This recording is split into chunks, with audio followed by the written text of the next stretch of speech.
I'm Roy, and here is the painful truth that nobody, absolutely nobody in your life has the guts to tell you. You are failing. You are sitting there, scrolling through your phone, looking at women living the life you believe you deserve. The vacations in St. Tropez, the private jets, the black cards without limits, and you hate them. You envy them. But mostly, you are confused. You look in the mirror and you tell yourself, I'm beautiful. I'm a good person. Why not me? And that right there, that entitlement, that delusion is exactly why you are still single or dating some loser who splits the check at Applebee's. Love is not enough. Let me say that again, and I want you to feel the weight of it in your chest. Love is a lie sold to the poor to keep them content with mediocrity. If you want financial freedom, if you want to escape the rat race, if you want the keys to the kingdom, you have to stop treating marriage like a Disney movie and start treating it like a merger and acquisition. The reason you haven't married rich yet isn't because you aren't lucky. It's not because all the good ones are taken. It is because the smart women, the ones who actually pulled this off, are keeping the strategy to themselves. They are running a closed syndicate. They know that wealth is a finite resource. If they tell you how they did it, they create competition for their daughters. They want you to stay blind. They want you to keep believing that Prince Charming is just going to stumble across you while you're wearing sweatpants at the grocery store. That is a lie. And today, I'm breaking the code of silence. I'm going to give you the blueprint that they hide, and it is going to hurt. It is going to insult your ego. But if you are ready to hear the truth that might actually change your wretched little life, hit that like button, subscribe, and tell me in the comments right now. What city are you watching from? I want to know where my ambitious women are. I want to know who has the stomach for this. Let's get one thing straight before we even begin the strategy. You need to understand the target. You want a king? You want a man with FU money? A man who can fly you to Paris for dinner just because he's bored? Do you understand what that man is? He is not a normal human being. He is a predator. He is a conqueror. To get that rich, to maintain that wealth, he has had to be ruthless, efficient, and logical. Do you think a man like that is going to marry you just because you have a nice smile and a heartbeat? Do you think he's going to hand you half his empire because you love him? Wake up. He is looking for an asset. He views every interaction in his life through a spreadsheet. Does this add value or does this cost me? Most of you are walking liabilities. You are emotional debt. You are financial chaos, and you wonder why he pumps and dumps you. He sleeps with you because you're a depreciating asset, fun for a rental, terrible for a purchase. If you want the ring, if you want the contract, you have to become an appreciating asset. You have to be the best investment in his portfolio. So how do the smart women do it? How do they capture the king? They follow a three-phase strategy that you have completely ignored. Phase 1, the entry. I call this the billboard strategy. This is where most of you fail before you even open your mouth. You think you're attractive? Good for you. So's the 19-year-old barista. So's the Instagram model who slides into his DMs 5 times a day. Beauty is common. Beauty is cheap. In the marketplace of high-value men, beauty is the bare minimum entry fee. It's the cover charge to get into the club. It is not the VIP pass. The mistake you make is in how you advertise. You dress for attention, not for status. There is a massive, painful difference between looking hot and looking expensive. When you dress to show off every inch of your skin, when you plaster your face with 3 layers of contour, when you wear clothes that scream, "Look at me," you are signaling one thing: I am for rent. You are signaling that you are low rent. You are signaling that you are easy. A rich man, a real king, looks at that and sees a fun Friday night. He does not see a wife. He does not see the mother of his heirs. He sees a liability that will embarrass him at the charity gala. Smart women know this. They know that wealthy men signal their own status through their wives. If you look cheap, you signal that he has bad taste. You make him look like a fool in front of his board of directors. You have to adopt the aesthetic of the tax bracket you want, not the one you have.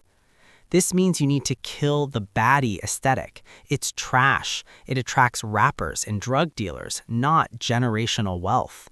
You need to study elegance. You need to study restraint. The billboard strategy is about whispering, not screaming. It's about class signaling. When he looks at you, he needs to see someone who could sit across from a head of state and not look out of place. He needs to see a woman who looks like she was born into money, even if you were born in a trailer park. If you cannot master your presentation, if you cannot control the visual signal you are sending to the world, you will never even get the invitation to the city. You will stay on the outside, looking in, wondering why men only want you for sex. It's because you advertised yourself as a sex object, not a partner. That's on you. But let's say you get in. Let's say you're beautiful enough, elegant enough, and you catch his eye. He takes you to dinner. He invites you to the weekend getaway. This brings us to phase 2. Phase 2 is retention, or as I like to call it, the liability audit. This is where the pain really begins for most of you. This is why you get ghosted after 3 weeks. You think you got dumped because he's a player? No, you got dumped because you failed the audit. A rich man's life is high stress. It is high complexity. He is fighting wars every single day. He is dealing with lawsuits, market crashes, incompetent employees, and rivals who want to destroy him. His cortisol levels are through the roof. When he comes home to you, what is he looking for? Is he looking for more drama? Is he looking for a woman who is going to nag him about why he didn't text back in 5 minutes? Is he looking for someone who is going to start a fight because she's insecure? Absolutely not. He is looking for a sanctuary. Smart women know that peace is the most expensive commodity on earth for a rich man. If you can provide peace, your value skyrockets. If you bring chaos, you are finished. You need to look at your behavior with brutal honesty. Are you loud? Are you opinionated about things you don't understand? Do you demand his attention like a petulant child? Do you play mind games to test his love? If you do any of these things, you are a liability. You are costing him energy. And remember the spreadsheet? If the cost outweighs the benefit, the asset is liquidated. He cuts you loose. I hear you screaming at the screen already, but Roy, I want a man who can handle my fire. I want to be myself. I shouldn't have to change. And there it is, that arrogant entitlement. You want the billionaire lifestyle, but you don't want to offer the billionaire product. You want the reward without the discipline. Go ahead, be yourself. Be your loud, chaotic, demanding self. See how far that gets you. It will get you a man who tolerates you because he has no other options. But a king has options. A king has a line of women around the block who are willing to be peaceful, agreeable, and feminine. You are competing against them, and if you are high maintenance emotionally, you lose. The smart women, the ones who marry rich, they master the art of being inoffensive. They are pleasant, they are agreeable. They don't drag their baggage from their daddy issues into the relationship. They create an environment where the man feels his blood pressure drop the moment he walks through the door. They are the calm in his storm. This sounds like I'm telling you to be a doormat. I'm not. I'm telling you to be a professional. If you were hired as a CEO's executive assistant, would you scream at him for working late? Would you cry because he didn't compliment your shoes? No, you would be fired. Marriage to a high net worth individual is a job. It is a high performance role. If you cannot handle your emotions, you are not qualified for the position. But here is the twist. Being beautiful, phase 1, and being peaceful, phase 2, is not enough. This is where the strategy gets dark. This is the secret that the smart women guard with their lives. If you are just beautiful and peaceful, you are a great girlfriend. You are a wonderful mistress, but you are replaceable. There are millions of beautiful, peaceful women in the world. Why should he marry you? Why should he give you half his net worth? To get the ring, to capture the king, you must move to phase 3, the conquest. I call this the consigliere strategy. You know what a consigliere is. In the mafia, it's the Don's trusted advisor, the one person in the room who isn't trying to kill him or steal from him, the one person he tells the truth to. A rich man is the loneliest man on the planet. Everyone around him wants something. His employees want a raise. His friends want a loan. His family wants a handout. The IRS wants his tax money. He is surrounded by parasites. He is paranoid. He doesn't know who to trust.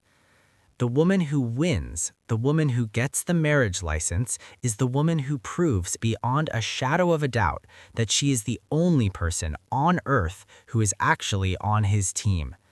This is the Scheherazade principle effectively applied.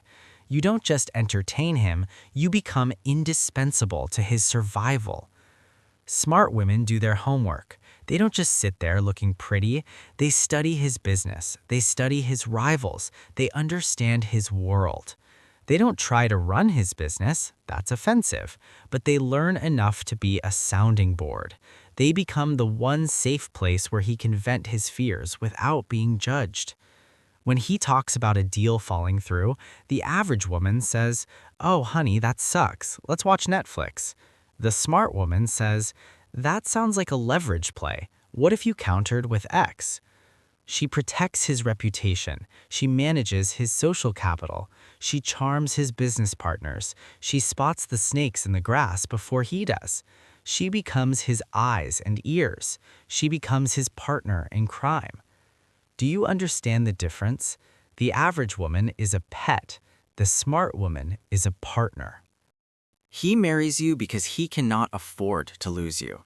He marries you because if you left, his life would actually fall apart. Not just emotionally, but structurally. You have woven yourself into the fabric of his success.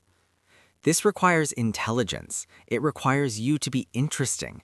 It requires you to be more than just a face. And this is why so many of you fail. You are boring. You are dull. You have nothing to talk about except gossip and reality TV.